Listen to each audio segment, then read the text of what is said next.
Although this is a story about our church, it's much more than that. It's a story about people of vision and action. While our church was officially established in 1924, its roots were planted much earlier. In 1912, when Jacob Kindleberger founded his paper mill along the banks of the Kalamazoo River, several miles north of the city of Kalamazoo. Mr. Kindleberger, who had once studied for the ministry at Ohio Wesleyan, was forced to abandon his dream of becoming a minister due to eyesight issues. However, he strongly believed that every community should have access to both simple and formal religious services.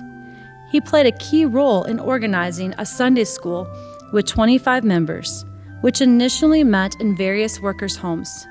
When the Kalamazoo Vegetable Parchment Company, also known as KVP, built its welfare hall, the Sunday school sessions moved there. In 1922, KVP constructed the community house at 317 South Riverview Drive. This expansive building featured a large auditorium, stage, dining hall, fully equipped kitchen, and numerous other useful rooms. The Sunday school soon relocated to this new facility. By 1924, 57 individuals recognized the need for a formal church and established the Union Methodist Church. The diverse religious backgrounds of the area's residents at that time led to a church that was meant to be inclusive, offering a spiritual home to all, regardless of prior affiliations. The fact that 17 denominations were soon represented in its membership indicates that this was an early precursor to the non-denominational movement. By 1930, the Sunday school had become even more popular than the church services, with numerous baptisms conducted using water from the Jordan River brought by Mr. and Mrs. Kindleberger.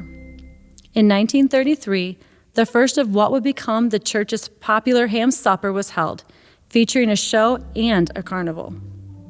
By 1934, the church was heavily involved in welfare projects, providing food, clothing, work, hospitalization, and counsel to those in need. A parsonage was built at 285 Glendale Boulevard, just a few blocks from the community house. Around the same time, KVP expanded the community house, adding a gymnasium that became a favorite among the children in the community. In 1936, new collection plates were purchased for the church, which are still in use today. In 1939, the community of Parchment was officially incorporated as a city, known as the Paper City. In 1940, the women of the church were instrumental in the Parchment community during the war years, providing Red Cross services. They helped maintain a Sunday school bus, supply gifts for schools and hospitals. In 1947, Jake Kindleberger passed away, leaving 40 acres to be designated as Kindleberger Park. Uncle Jake once said, "We have opened KVP on Bible rules, and they pay dividends, here and now." Throughout the 1940s, the church rented the community house from KVP, with KVP covering the utilities and other necessary expenses. In 1953, KVP offered the building to the church at a low price, providing a permanent home until the church eventually sold it to purchase the current land on Glendale Boulevard in 1964.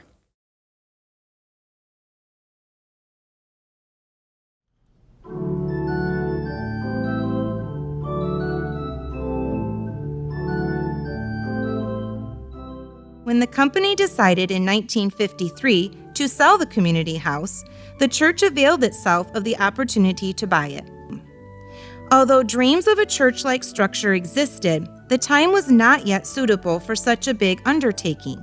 However, in 1964, the trustees decided to make the dreams of many members of the congregation come true.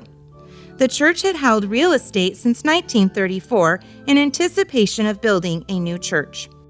After the architect's drawings were approved, groundbreaking services were held, and from 1964 to 1966, the church held its services in the Parchment High School.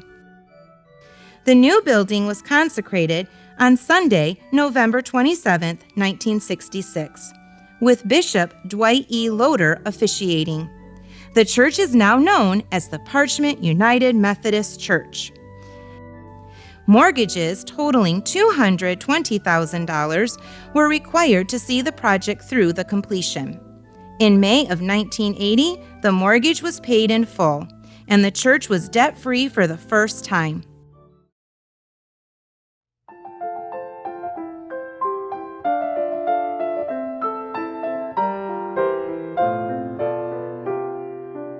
Reverend David Yo served as Parchment United Methodist minister from 1978 to 1989. His wife, Mary, had an antique shop in Saugatuck.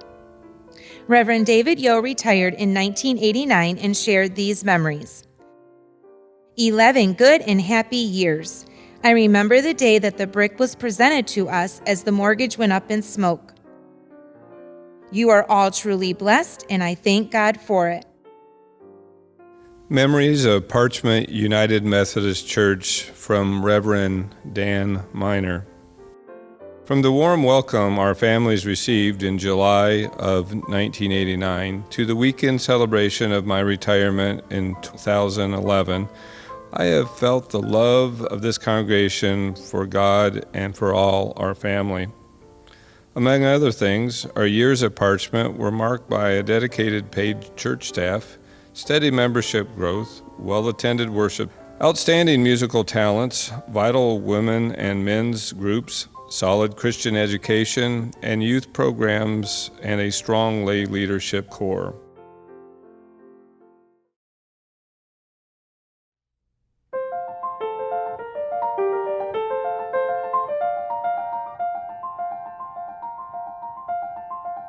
Our church attracted younger families and provided programs for all ages, including the following: Senior Buddies, Kingdom Kids, Junior Church, Children's Time, Vacation Bible School, Bible Studies, His Steppers, a walking group, Parish Nurse, and Shepherds programs.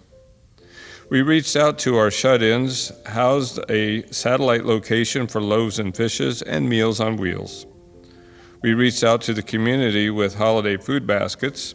We delivered flowers to those who were hospitalized, increased our giving of tithes and offerings to God, paid our full ministry shares to the annual conference for the first time in many years, developed the Parchment United Methodist Church Endowment Fund, construction of the Memorial Garden, installed a church elevator, transitioned into the 21st century with grace and wisdom, survived a church fire, renovated the church building, added a new addition to our building, and raised $500,000 in pledges and gifts to help pay for it. My name is Mike Tupper. I was the pastor here from 2011 to 2016. So one of the highlights of my ministry here was my relationship with Gordon Lunt. A group of us had been going out for lunch after church for a long time at the Michelle's restaurant. And so we invited Gordon to come along with us, and Gordon started coming on a regular basis. So I got to know Gordon, that he actually was a fairly wealthy man, and that he wanted to share that money with this church because we had kind of surrounded him with love in his last few years. And so it was a privilege then to be able to receive a considerable donation on behalf of the church from his estate. And this church has benefited a lot from that ever since.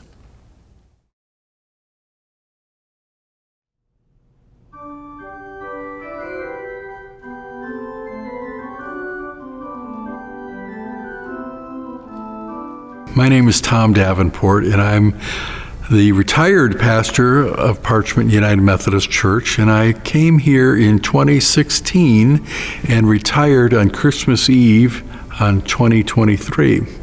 Some of the things that I really resonated with was when people were telling us about how this used to be the community church for Parchment. We started to do a wonderful event on Halloween We started with trunk or treat, and then we moved into a warming station and created a space for families to come to warm up while they're out trick-or-treating. We also were intentional about having community dinners that were not just for the church community, but for our neighbors. Along the way, our Cub Scout troop came to us and said, we have recognized that there may be the need for a food pantry, a blessing box, and we would like to partner with you. Can we, the Cub Scouts, build a blessing box, and can we have it here at the church? And between the Cub Scouts and the congregation, can we fill this with good things? The church was thrilled. The Cub Scouts were thrilled. They painted it blue and gold, which are the colors of Cub Scouts. And we really recognized a wonderful opportunity to share food with others. That's a calling that God has placed upon all of God's people, to care for those who are hungry, feed those who have need. And so the blessing box appears.